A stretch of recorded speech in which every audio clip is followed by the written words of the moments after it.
I want to thank the Chamber of Commerce, first of all, for accommodating all of us here this morning. Thank you, Wendy, and thank you for your long history of accommodations. This is a big moment for the community, and I want to thank all the rest of you for being here also, because I think the number of people here today and the quality of the people here today reflects and says something about our community. Lincoln obviously is a successful community, that's beyond dispute. Whether it's our business climate or our quality of life, Lincoln is highly regarded nationally. With our low crime rate, low unemployment, and strong economic growth, this is the type of community that other cities can only aspire to be. That success is not an accident.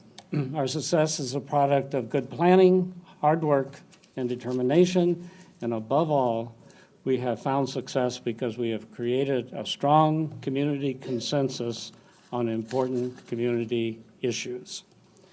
The components of community consensus for an even more successful future are literally standing here with me today and have been doing something about the future.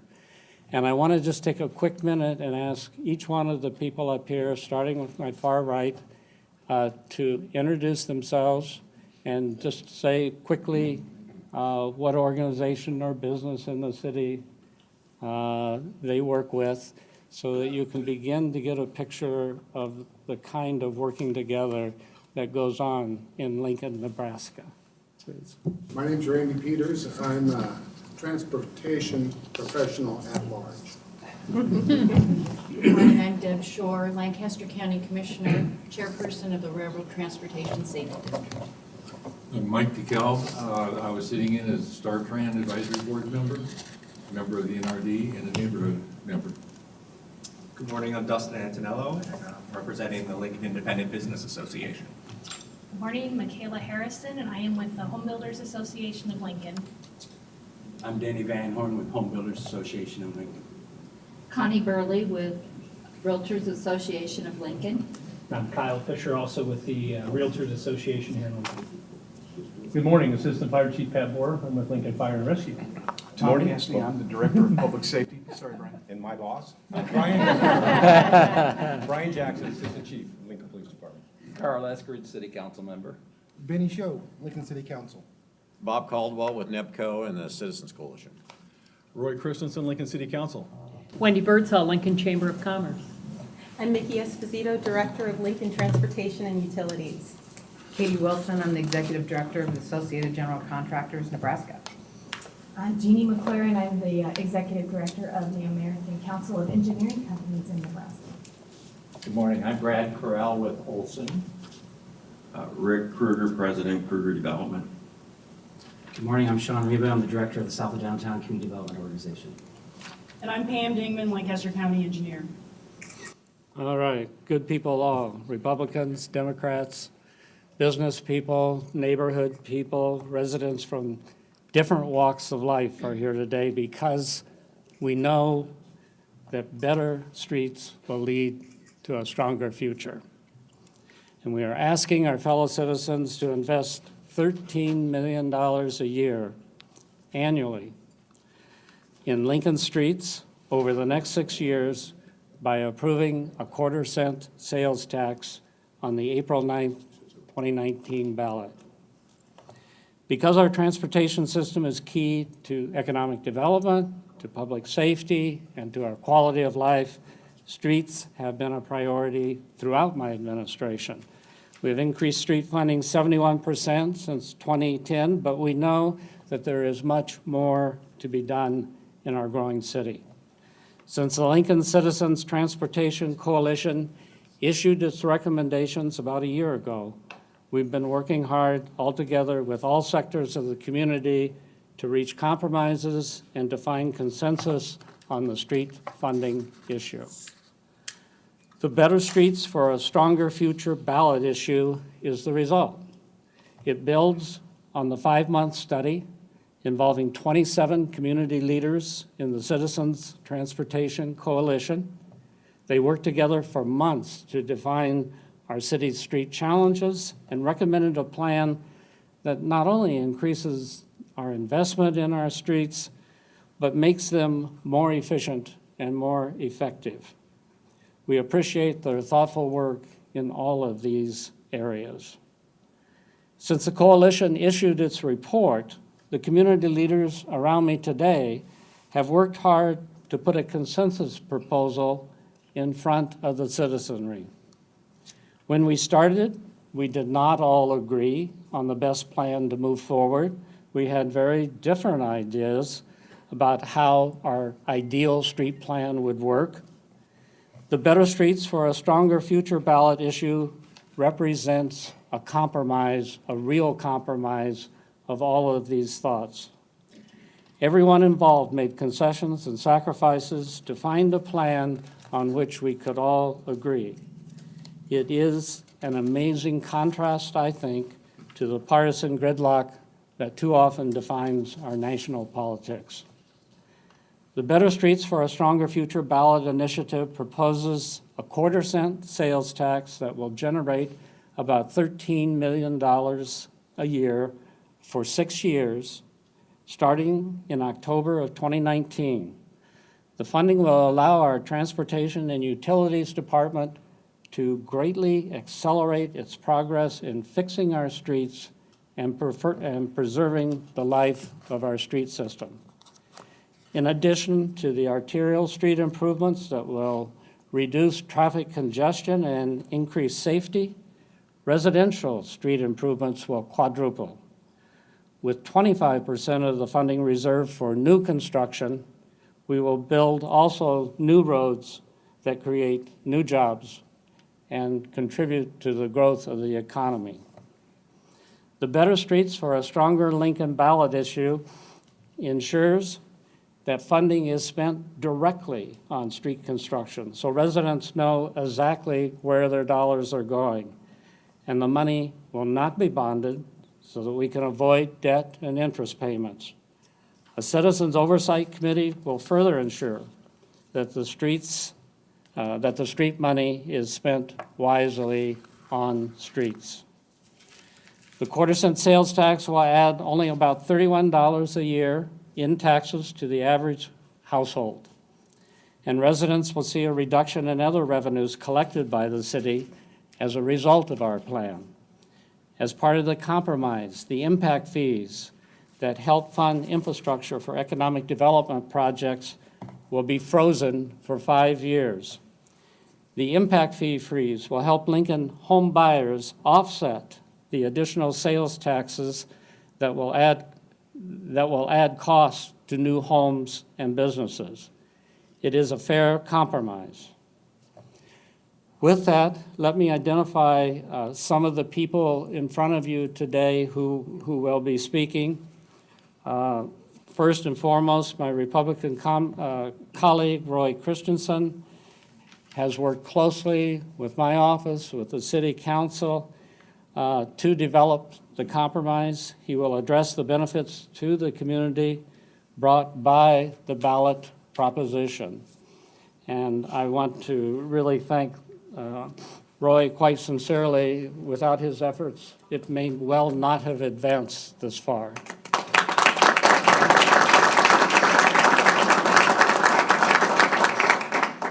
We'll also hear from local businessman and chair of the Transportation Coalition, Bob Caldwell, who will talk about the coalition's work and how it impacts our proposal. He had the major role in that function and has been greatly helpful in getting us all together. And I want to especially thank Bob also for his even-handedness, for his constancy, and working so hard on this whole thing, Bob. Thank you very much. Then also today we'll hear from our Director of Transportation and Utilities, Mickey Esposito, who will outline the tremendous additional progress we will make on streets. She's been a great leader in our organization. Sean Reba, a neighborhood leader and community builder, will address the need for residential street improvements. Our Public Safety Director, Tom Cassidy, will tell us how safety will be improved by this investment from public safety's perspective. And finally, my old partner, Wendy Birdsall, the president, of course, of the Chamber, will talk with us about what community problem solving and street investment means to job creation and growth. Let me just finish by making a couple of additional remarks. If I may use a bad pun, we have once again come to a fork in the road. Down one path are deteriorating streets and driver frustration with increasing traffic congestion, a growing pothole problem, and entrepreneurs waiting on the sidelines rather than creating jobs as new streets go unbuilt. Lincoln's quality of life and economic success cannot be sustained for long under that scenario. The other path leads to continued prosperity with investment in streets today paying off with lower maintenance rates for many years to come. It is a future with smoother and safer streets, with fewer potholes, fewer crashes, and fewer injuries. New areas of the city are opened up for new opportunities that create both jobs and economic growth that will sustain our future. Success depends on choices. Putting the Better Streets for a Stronger Future ballot issue up for a public vote in April is a choice to invest in an even better future for Lincoln. So with that, let's hear from the other speakers, starting with my friend Roy. Thank you. Good morning. In addition to thanking the Transportation Coalition, I'd like to give a special thanks to the mayor and his staff. As well, they helped bring this in the final stretches together, along with 4 important business organizations we have. We have the Chamber of Commerce, the Home Builders Association of Lincoln, the Realtors Association of Lincoln, and the Lincoln Independent Business Association. All of those groups played key roles in bringing this together over the last 2 months. So the question today is, why invest more in streets? I think everybody has an answer to that, especially after they have their morning or evening commute. But streets are arteries through which our economy pulses. And without good streets, that pulse is diminished. Our streets link producers to markets, workers to jobs, customers to businesses, students to schools. Our streets are an asset that drives economic development. And our streets are a top priority, and increasing funding significantly over the last 10 years has been important, but we need to do more. Why a sales tax?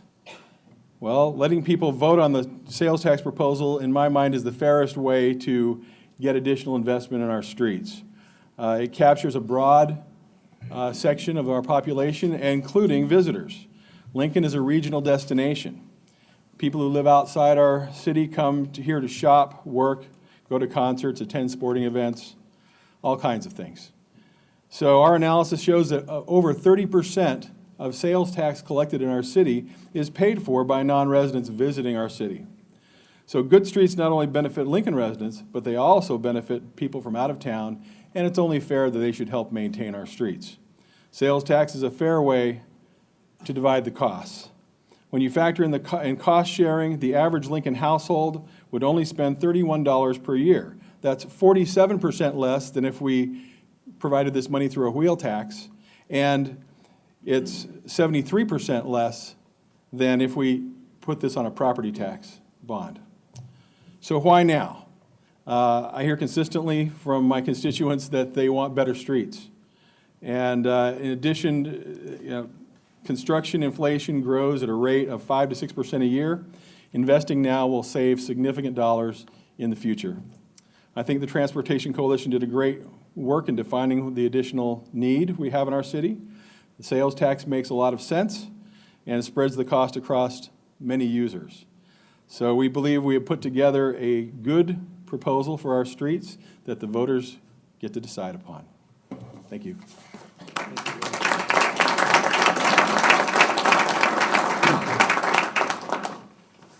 Good morning. The benefit of going third is all the good points get used up by the first two speakers, so I may adjust on the fly. But I'd like to say thank you to the mayor and Councilmember Christensen, the rest of the city council, because this is about vision. What we've seen in our community over the past many years is a vision where we've transformed the Haymarket and built the Pinnacle Bank Arena, where we've built public-private partnerships across the community, and where we've formed historic coalitions where we get along and we move the city forward. That's something we should be thankful for to our leaders, our servant leaders, our mayor, our city council, and our business leaders. Now I see the city council and the mayor coming together to ask the citizens to partner with us as we try and get this ballot issue passed. We want safer streets. We've talked about the tire-eating potholes. We have all seen them as we drove in this morning. We focus on the neighborhoods. Our coalition took a bus and went through many of the neighborhoods throughout our community, and some of those rides weren't too smooth. And we were able to see firsthand what needs to be addressed. Third, we also provide for growth for our new neighborhoods and for our businesses. We came here today as a coalition that talked about what we can do on the funding side, but the work we also did was we came up with 24 different points that the city could implement that would help us save money, that would help us be more efficient, that would help us spend our dollars more wisely. And credit to the city and the mayor and Mickey and her department, they have already implemented 18 of those recommendations. And those recommendations range from the width of a lane to street emergency repairs to monitoring the maintenance on a more frequent basis. And those are the things that the coalition came up with. So we did our homework. We asked the right questions, we came up with these recommendations, and the city has followed through on adopting them. The additional recommendations we had require funding, and that's why we're here today to talk about that funding mechanism.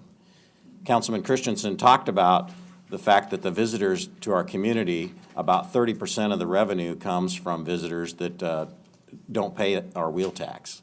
That's a significant advantage for the taxpayers of Lincoln.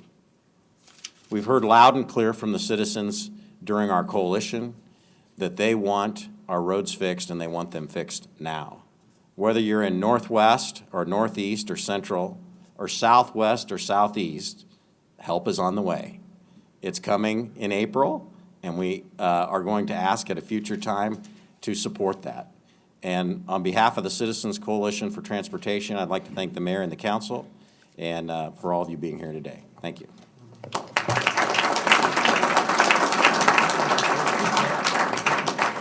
Good morning. So the big question I think on everyone's mind is, what are we going to do with this money? Over here to my left, your right, is what we call endearingly the spaghetti map. And this map actually shows our pavement street conditions all across the city. And the question is natural. What streets are we going to fix? Well, let me give you a little breakdown of what we see.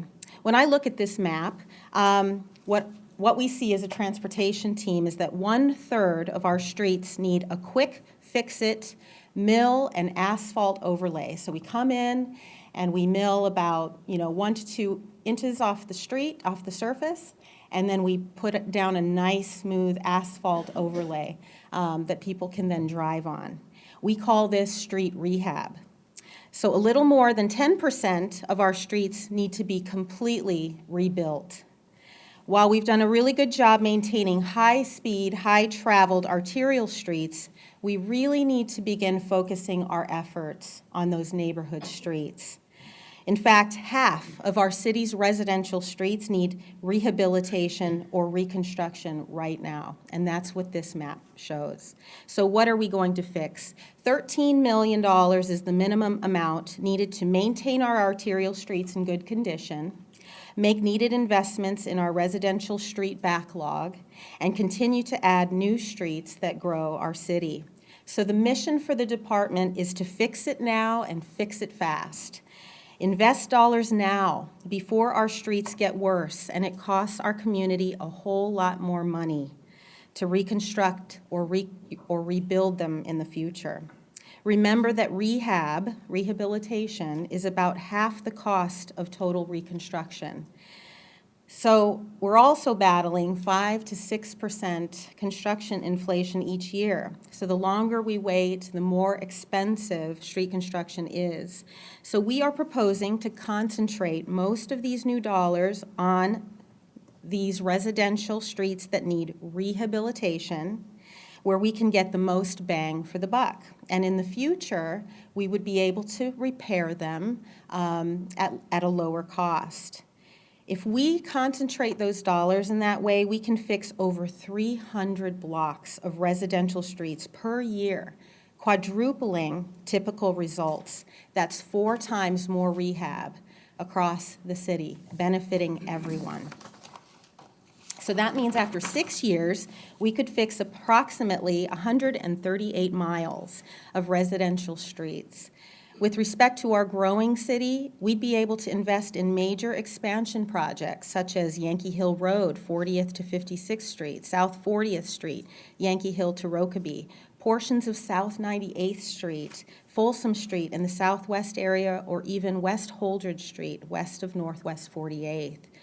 And I just want to end by talking about the principles of project delivery as we deliver this program. It's not just about what we will do, but how we will do this and how mindful we will be about it with our community. So first and foremost is geographic parity. We want a fair distribution of projects across all quadrants of the city. All areas of the city need to benefit from this sales tax booster shot. We're also going to approach this with strategic coordination and project bundling. We will prioritize projects to maximize economies of scale and streamline our service delivery model. So we're going to follow an Ohio rule, only handle it once, where we align various street repairs and utility improvements to avoid repeat street closures as much as possible. And then our final principle is transparency. We will submit an annual report to the mayor and the city council, as well as have program oversight for the expenditures of these funds by an advisory committee on transportation, or ACT. And we have Rick Kruger here today, who will serve as the chair of that committee, as well as Debbie Brem, who will serve as co-chair.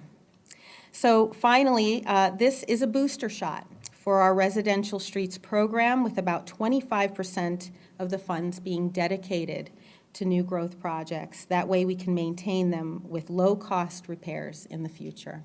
All right, thank you.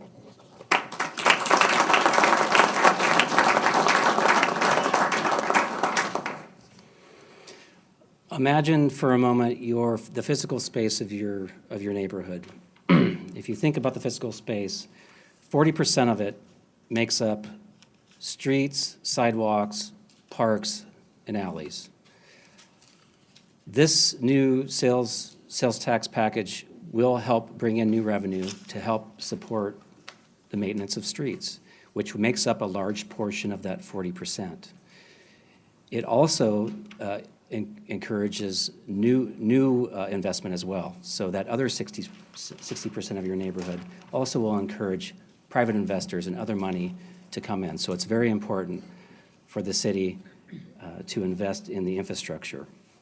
Also, based on my experience, well-maintained streets provide a very attractive option for renters and homeowners. And I would ask again to take another moment to think about the daily uses of the streets, of our neighborhood streets. You all drove to work today. I think about people hopping on the bus. I think about students riding their bike to campus. I think about the mail delivery person. I think about families traveling to restaurants, shopping, much more other things than that. The bottom line is neighborhoods rely heavily on well-maintained streets. I believe the city has done a really good job of finding new resources over the last 10 years to maintain our streets.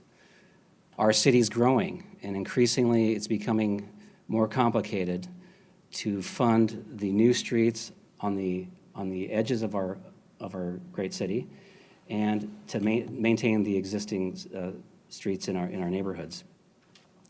This package will help provide funding for both. We shouldn't have to choose between both. We should choose both. Also, new revenue for streets also helps preserve the existing funding for our much-needed and very important neighborhood services such as parks, trails, libraries, and pools. Again, let's choose them all. Let's not make ourselves pick and choose. Finally, this sales tax package would provide additional funding for all neighborhoods across our whole city and help maintain our high quality of life. Thank you.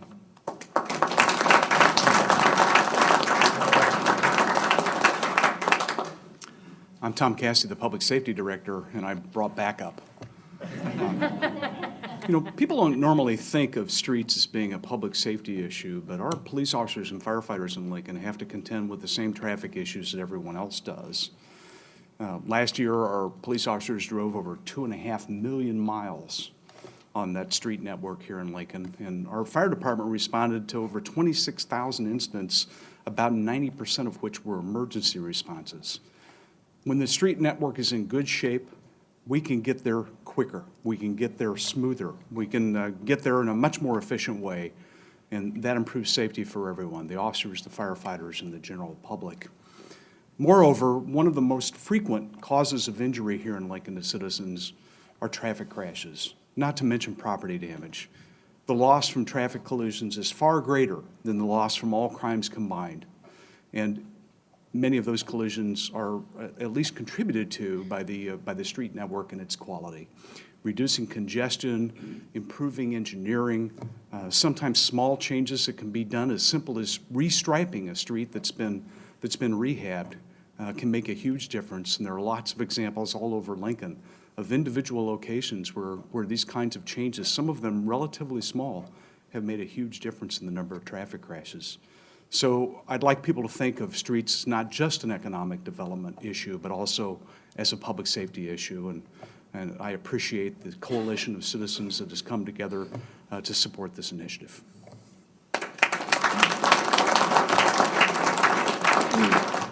Hi, I'm Wendy Birdsall, and I'm the president of the Lincoln Chamber of Commerce, and I have really great news for you. I'm the last speaker. As was mentioned before, when you're down in the rung, most of the things that have been, the important pieces have been talked about. For as long as I've been here at the Lincoln Chamber of Commerce, roads have been an issue, and that's a long time. And I can't tell you how important it is that we move together as a coalition to enforce or to enact this quarter-cent sales tax. I want to thank the mayor and Roy Christensen for their leadership in bringing this forward. I want to thank the Citizens Transportation Coalition, who came together for a number of months and put a lot of time, volunteer time together to come to this conclusion as and a way in which we can solve part of our roads issues. I also want to thank our partners that came together, the Lincoln Realtors Association, the Lincoln Home Builders Association, and the Lincoln Independent Business Association, whom we've been working with for a number of years, months lately, to come together with a combined effort and thought in trying to move this forward. Roads are very important. They're not just important for economic development. They take you to your home, they take you to your neighborhood, they take you to your job, they take you to your church, they take you to Husker football games and basketball games too, and volleyball games, by the way, whichever your pleasure. This is an extraordinarily important point in time, and I would ask that everyone come together and make this, bring this to fruition and vote for this initiative in April. Thank you very much, and thank you for being here. I'm going to turn it back over to the mayor for some final comments.